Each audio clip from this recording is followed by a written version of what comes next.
성령께서 계십니다. 천지를 만드실 때부터 삼위일체 하나님이시니 하나님이 천지를 창조하실 때 성부와 성자가 함께 계셨고, 예수님께서 구속사역을 하실 때도 성령께서 함께 계셨고, 그러나 예수님께서 하늘로 올라가시면서 우리에게 성령이 오실 것이라 말씀하셨습니다. 오순절에 제자들이 성령을 받은 이후로부터 성령께서 우리와 함께 하시고 도우시고 가르쳐주고 계십니다. 모든 그리스도인 안에 성령께서 살아계십니다. 그런데 성령께서는 어느 순간에는 특별한 방법으로 특별히 더 충만하게 역사하실 때가 있습니다.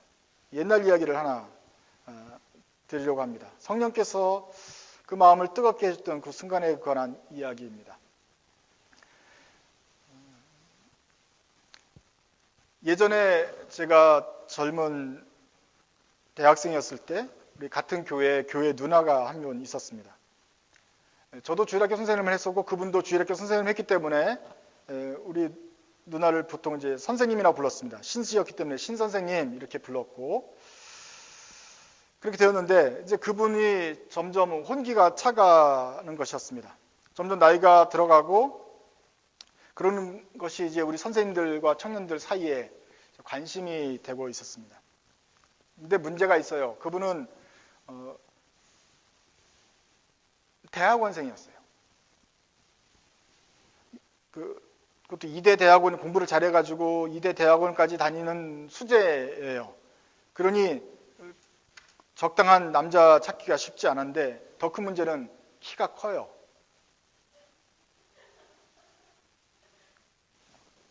근데 정말 컸어요. 저보다 커요. 저보다 컸다니까요. 그래서 그분은 우리 동생들이 보기에도 저 데려갈 사람 있을래나. 학력도 높아서 그 당시로 또 대학원까지는 사실 쉽지 않은 데다가 키가 조금 큰 게 아니라 좀 너무 여자로는데 너무 훤칠하게 크니까 안 어울리는 쉽지 않겠다. 이제 다들 기다리고 있었어요. 본인이 더 기도했겠죠. 기다리면서 기도하던 중에 그분이 연세대 한글어학당 거기서 한국말을 가르쳤던 것 같아요. 그 중에 한국말을 배우려는 학생을 만나서 또 그분하고 사귀게 되더니 이제 결혼을 하게 되었다. 그런 소식이 들어왔어요. 잘 됐다 그러면서 우리들은 기다렸는데 언제 우리 한마디로 매형 될 사람이죠. 교회 매형. 그 사람을 이제 교회로 데려왔습니다. 과연 어떤 남자였을까? 봤더니 제1교포래요. 한국에서는 도저히 찾을 수가 없었나 봐요. 일본에서 제1교포 신랑인데 변호사래요. 그러니까 이제 대충 학력적으로는 꿀리지 않는 남자로서 찾아왔나 보다. 그런데 이제 교회에서 딱 보니 키가 그분보다 훨씬 더 큰 거예요. 그러니까 남자로서는 정말 큰 사람을 데려온 거예요. 그래서 와, 하나님께서 그렇게 노심초사 기다리더니 정말로 딱 알맞는 어울리는 짝을 찾아왔구나. 예? 그 남자분이 모르게 신앙이 아주 뜨겁진 않다고 했지만 그래도 교회를 다녔고 일본에서도 꾸준히 다니는 제1교포 2세를 만나게 된 것입니다. 그러니까 우리가 옆에서 보면서 참 잘됐다 싶으면서 참 좋아했어요. 그리고 그분들이 이제 결혼해가지고 일본에 가서 살게 되었습니다. 행복한 부부였어요. 가끔가다 이제 아내와 함께 한국에 돌아올 때쯤이면은 한마디로 매형과 함께 같이 잠깐 얘기를 나누죠. 근데 그분이 제1교포이기 때문에 말이 2세기 때문에 말이 어눌해요.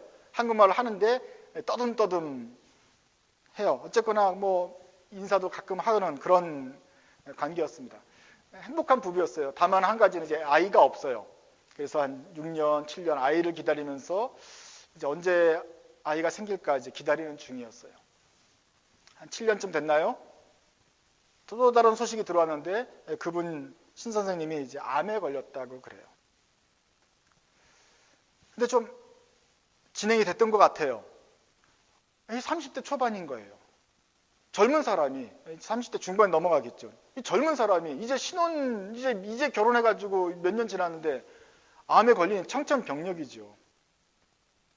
그렇지만 이제 그 안에서 믿음을 가지고 병원 치료도 받지만 동시에 신앙으로 극복하려고 이렇게 기도원도 하고 간절히 금식도 하고 이렇게 되었습니다. 젊은 사람이기 때문에 투병생활이 오래 갔습니다. 4년도 지나고 5년이 지나갔습니다. 그런데 병세는 호전되지 않고 점점 아파져 있습니다. 마지막 때가 되자 이제 기도원에서도 더 이상 있으면 안 되겠다 해서 병원으로 내보내는 신세가 되었습니다.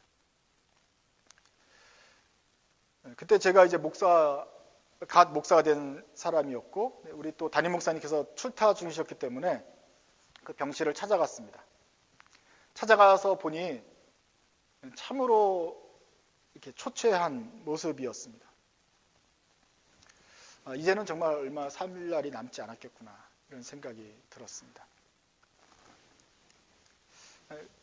그래서 마지막 이제 위로 예배 드리고 하나님 말씀을 하고서 같이 기도하고 찬양하는 순간이 있었고, 다음 날인가요? 갑자기 이제 그 가족으로부터 연락이 왔습니다.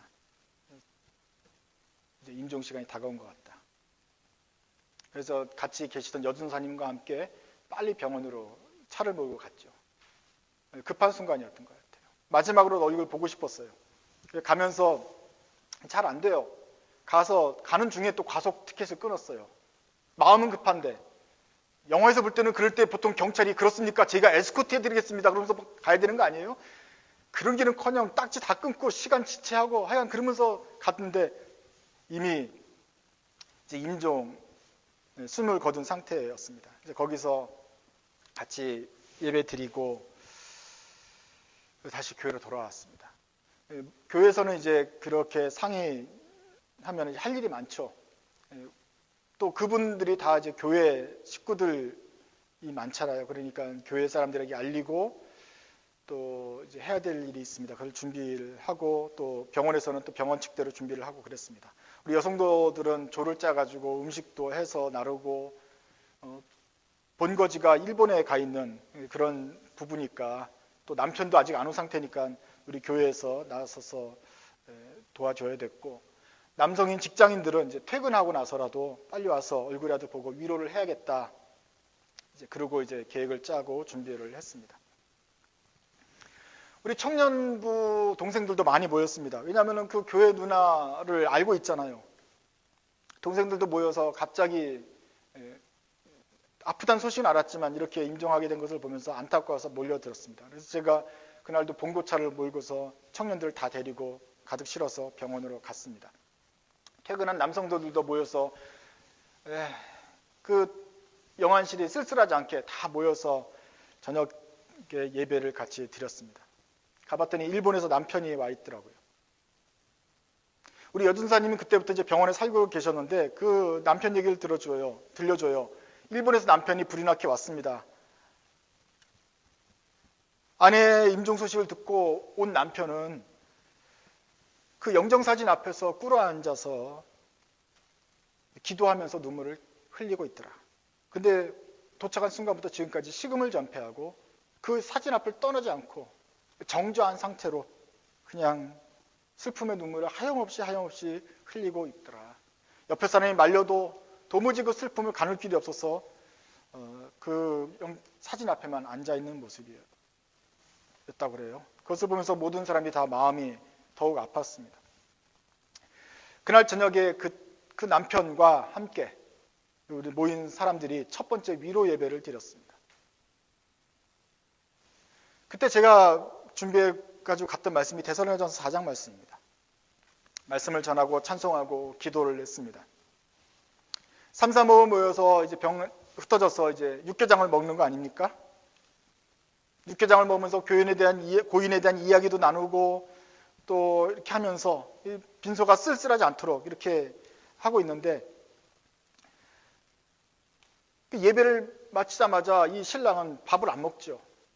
또다시 영정사진 앞에 가가지고 눈물을 계속 또 흘리기를 시작하는 것입니다. 그 모습을 보면서 제 마음이 굉장히 속상했습니다. 그의 마음속에 하나님의 말씀이 들려지지 않은 것을 참 안타까운 마음이 들었습니다. 신랑이 그 뒷모습은 마치 아무도 나를 건드리지 마라. 난 더 이상 이제는 아무로도 얘기하고 싶지 않고 아무것도 나를 위로해 줄 수 없다라고 외치는 그런 모습 같았습니다. 그런데 그때 그 모습을 보면서 제 마음이 이상하게도 뜨거워졌습니다. 작심을 하게 되었고, 그래서 밥을 먹다가 말고 신랑 곁으로 갔습니다. 그래서 이제 그 곁에 앉아서 이제 말을 전하기 시작한 것이죠. 영정사진 앞에 놓고 둘이 마주 앉았습니다. 그 형의 이름은 제가 잘 모르지만 보통 김 선생님이라고 제가 불렀습니다. 김 선생님, 힘드시죠? 네, 슬픕니다.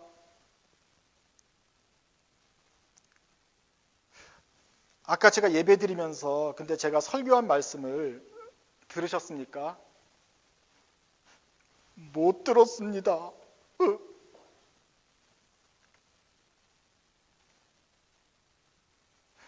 이럴 때일수록 우리가 하나님 말씀을 듣고서 거기서 위로를 찾아야 됩니다. 우리 다시 한번 말씀 한번 읽어봅시다. 저는 한글을 잘 못 읽습니다. 그러면 일본어 성경 읽어도 됩니다. 마침 일본어 성경이 있어요. 그래서 데살로니가서 4장을 다시 폈습니다. 귀찮았을 것입니다. 날 건들지 마라, 울게 내버려 두라 했을 것이 같습니다. 그렇지만 제가 그냥 넘어갈 수가 없었습니다. 하나님 말씀을 들려줘야겠다는 생각이 들었습니다. 다행히 김 선생님이 마침 안면이 있었고 또 목사에 대한 예의가 있었는지 그냥 눈물을 하라니까 눈물을 닦아주고 성경을 피자니까 성경을 피기 시작했습니다. 그리고 제가 한글 성경을 읽을 때 그분은 일본어 성경을 가지고 눈으로 따라 읽었습니다. 이런 얘기죠. 이런 순간에 우리가 슬프지만 데살로니가서 4장 말씀처럼 소망 없는 사람들처럼 그렇게 슬퍼하면 안 되겠다. 왜냐하면 우리는 소망이 있는 사람이기 때문이다. 그 소망이 뭐냐? 영원히 이별하는 사람은 아무런 소망이 없겠지만 그런 사람은 정말로 슬퍼해야 될 마땅하지만 우리는 소망이 있지 않는가? 예수님께서 죽었다가 살아난 걸 믿지 않느냐? 그 부활을 믿으면 우리 죽은 사람도 죽었다가 살아난다고 성경이 말하고 있다. 이런 소명이 있다. 먼저는 성경이 13절에 보면 죽은 사람들을 가리켜서 죽었다고 말하지 않고 잔다고 말을 한다. 자는 게 뭐냐? 잔다는 건 잤다가 깨어나는 순간이 다시 돌아온다는 거다. 예수께서 부활하셨던 것처럼 죽은 사람도 잤다가 다시 깨어나게 되고 부활하게 된다. 이것이 우리가 가진 소망이다. 또 우리가 가진 소망은 예수님께서 부활하신 예수님 다시 오신다는 소망인데 예수님께서 오실 때 부활한 사람을 다시 데리고 오신다. 이렇게 되는 거다. 예수님께서 오실 때 그 천사장의 소리와 함께 그 영광스러운 날에 재림을 하시면 먼저는 예수 안에서 죽은 우리 성도들이 먼저 깨어나고 부활하고 그렇게 해서 먼저 주님을 만나게 되고 그 후에 우리 살아서 예수를 보게 될 사람들도 몸이 변화되어서 공중에서 주를 만나게 된다.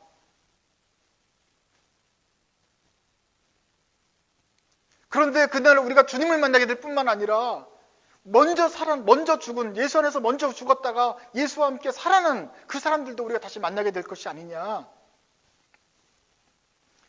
17절 보면 그리하여서 우리가 항상 주와 함께 있으리라 그랬다. 그런데 누가 함께 있느냐? 주와 함께 있는 게 누구냐? 우리다. 나도 주와 함께 영원히 있겠지만 먼저 주 안에서 죽어가신 우리 분들도 살아나 있기 때문에 우리가 주와 영원히 있게 된다. 예수 안에 죽은 사람들과 함께 우리가 영원히 주님과 함께 있게 된다. 이것이 바울 사도가 성경을 통해서 우리에게 이 말로 서로 위로하라고 주신 말씀이다. 아까 설교했던 말씀을 다시 설교를 했습니다. 다시 들려줬습니다. 이번에는 1대1로 들려드렸습니다. 그런데 성령께서 그 자리에 함께 계셨습니다. 그때 김 선생님이 이 말씀을 들었습니다. 아니, 제 말은 떠듬떠듬 들었겠지만 일본어 성경 가지고 있는 걸 보면서 거기 적혀 있는 말씀을 눈으로 읽게 되었습니다. 거기 보니까 어떻게 되어 있습니까? 똑똑하게 써 있죠. 예수께서 죽으셨다가 다시 살아나심을 믿으면 14절에 이와 같이 예수 안에서 자는 자들도 하나님이 그와 함께 데리고 오실 것이다. 써 있잖아요. 죽은 것이 아니라, 죽은 아내가 죽은 것이 아니라 아내는 지금 자는 것이라고 성경에 똑똑하게 적혀 있는 것을 그가 보았던 것입니다.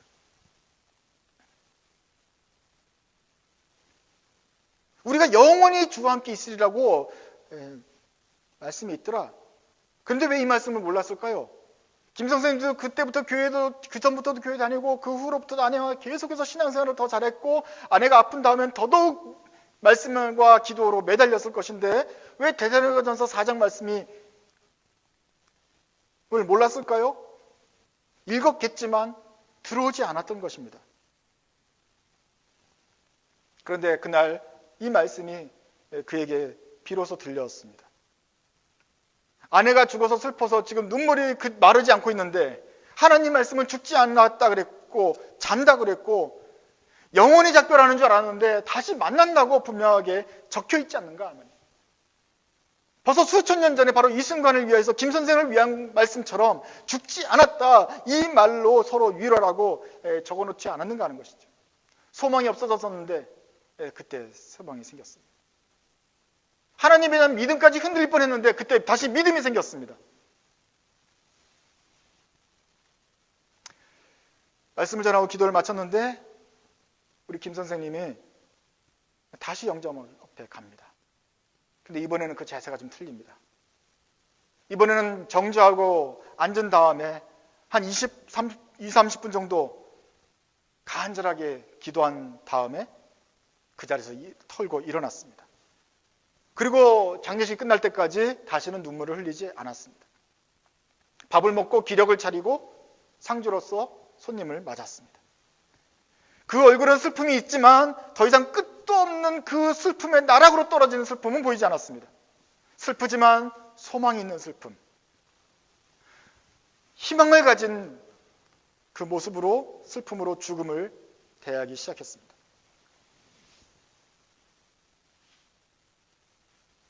이 장면을 사람들이 다 지켜보았습니다. 밥을 먹다 말고 제가 가서 그 사람과 영정 앞에서 둘이 대화하는 모습, 그리고 대화가 보니까 아까 했던 말씀 다시 하는 거기 때문에 무슨 이야기를 하는지 다음이 찍혀 있어요. 이 사람들은 가지도 않고 갈 수가 없어요. 나랑 같은 차로 왔고 내가 운전해야 되기 때문에 내가 가지 않는 이상 이 사람은 갈 수가 없어서 계속 밥을 먹고 얘기를 하면서 기다리고 있어요. 하지만 뭐 했을까요? 기도했을 것이에요. 저 슬픔을 향한 내용이 하나님 말씀을 듣고 회복하려 기도했을 텐데 하나님께서는 그 기도도 역시 들으셔서 성령을 보내셔서 이 선생님으로 하여금 하나님 말씀을 듣고 믿을 수 있게 하셨습니다. 그걸 보면서 참 우리는 일본 사람 참 대단하다 그랬어요. 일본 사람 생활은 참 일본 사람들은 처음에 믿기는 되게 힘들다 그러는데 한번 믿고 나면 이 생활이 달라지고 아주 꿋꿋하게 간다고 들었어요. 그것이 일본 사람들의 어떤 신앙 패턴이라고 들었는데 김 선생님 보니까 정말 그렇더라고요. 그 전까지는 하나님 말씀을 못 믿었지만 한번 딱 믿고 난 다음에는 아내를 앞에서 기도 딱 하고 털고 일어나더라고요. 이것을 보면서 우리 다른 형제들도 많은 위로를 받았습니다. 하나님께서 그 말씀을 사용하셔서 그 눈에서 눈물을 그치게 하셨고 믿음으로 슬픔을 극복하게 하셨던 것입니다.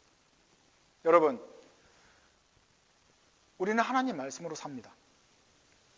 이것은 그냥 하나의 레토릭이 아니라 바로 실질적으로 하나님 말씀으로만 위로를 받습니다.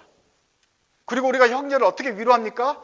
하나님 말씀으로만 위로를 할 수 있습니다. 이 하나님 말씀 밖에는 위로가 없습니다. 그래서 우리가 세상에 들고 나갈 것도 하나님의 말씀입니다. 우리가 사용해야 할 것도 하나님의 말씀입니다. 우리가 기도해야 될 것도 바로 하나님의 말씀이 이 세상 사람들에게 들려지고 믿어지도록 성령께서 주장하시도록 간섭하시도록 기도하는 것입니다. 예수님께서 가신 다음에 성령께서 오셨습니다. 성령은 위로하시고 가르치시는 분입니다. 그 말씀을 풀어서 생각나게 하시고 그 말씀을 믿게 해주시는 분입니다. 제자들에게 용기를 주십니다. 하나님 말씀을 들고 가서 전할 수 있는 기백을 주십니다. 그리고 듣는 사람들의 마음과 생각을, 귀를 열어서 듣게 하시고 믿어지게 만들어주시는 분이 성령님이십니다. 냉랭했던 가슴도 있습니다. 그런데 냉랭한 가슴을 성령의 불꽃으로 녹여주시는 분이 성령님이십니다. 성령은 불꽃처럼 우리 마음을 뜨겁게 만드시는 분입니다. 엠마오로 가는 두 제자가 있었습니다. 역시 이 사람들도 슬픔에 잠겨 있었습니다. 세상이 끝난 것처럼 생각했습니다. 왜냐하면 따르던 예수님, 주님이 십자가에 달려 돌아가신 것을 그들이 알았기 때문입니다. 이제 흩어지면서 이 두 제자는 엠마오로 가면서 실망했는데 같이 동행하는 사람이 있었습니다. 그 동행하는 사람과 이런 이야기 저런 이야기를 나누다가 그 마을에 들어가서 밥을 먹게 되는데 예수께서 떡을 떼실 때 비로소 두 제자가 그분이 예수님이신지를 알게 되었습니다. 깨닫고 나자 그 예수님은 호련히 사라져서 보이지 않았습니다. 예수님이 사라진 뒤에 제자들이 이렇게 말합니다. 누가복음 24장 말씀입니다. 그러들이 서로 말하되 아까 길에서 우리에게 말씀하시고 우리에게 성경을 풀어주실 때 우리 속에서 마음이 뜨겁지 않더냐? 우리에게 성경을 풀어주실 때 우리 속에서 마음이 뜨겁지 아니하더냐? 예수께서 오시고 성령께서 오실 때 우리 마음이 뜨거워지더라 라고 간증을 했습니다. 오순절에 성령께서 오실 때도 마찬가지였습니다. 강한 바람 소리가 들리고 제자들의 머리에 불의 혀 같은 것들이 임했습니다. 그 뜨거운 불처럼 성령은 오셔서 우리 마음을 뜨겁게 하십니다. 그 뜨거운 말씀이 들리면 차가운 마음이 녹습니다. 열정을 갖게 됩니다. 꿈을 꾸게 됩니다. 예언을 하게 되고 위로를 받습니다. 흔들리던 마음이 확신을 갖게 되고 불안했던 마음 평안을 갖게 됩니다. 성령이 오시면 의심이 사라집니다. 만족하게 됩니다. 하나님 말씀이 말씀으로 믿어지고 마음으로 믿고 아멘 하게 되는 것입니다. 성령의 역사가 우리에게 임하시면 뜨거워집니다. 우리의 마음도 성령으로 뜨거워지길 바랍니다. 하나님 말씀과 성령의 역사로 우리 심중이 뜨거워져서 이제 우리 힘으로가 아니라 위에서 주시는 힘으로 위로받고 세상을 위로하고 이기면서 승리하는 성령의 사람들 되시기 바랍니다. 우리 힘으로 할 수 없고 위에서 주시는 급하고 강한 바람 같은 소리와 함께 주시는 불꽃같이 뜨거운 성령의 능력을 입어서 그리스도의 복음을 들고 사랑하는 세상을 위로하는 그리스도의 제자들 다 되시기 바랍니다. 기도하겠습니다.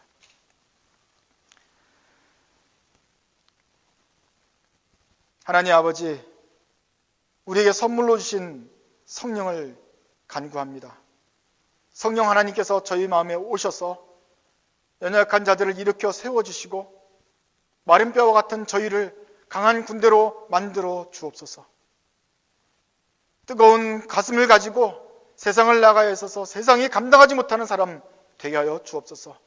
우리 자신을 위해서가 아니라 주님을 위하여 살기로 하여 싸우니 주께서 주의 성신을 저에게 부어주셔서 주님의 뜻대로 주님의 능력을 받아서 나가서 주님의 일을 하는 제자들 되게 하여 주옵소서. 이제까지는 저희가 저희 힘을 의지했습니까? 저희의 마음속에서 뭔가 일어나기를 기도했습니까?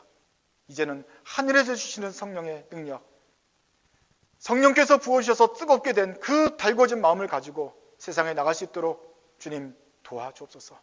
주님께서 우리의 등을 밀어 주옵소서. 우리의 동기가 되어 주시옵소서.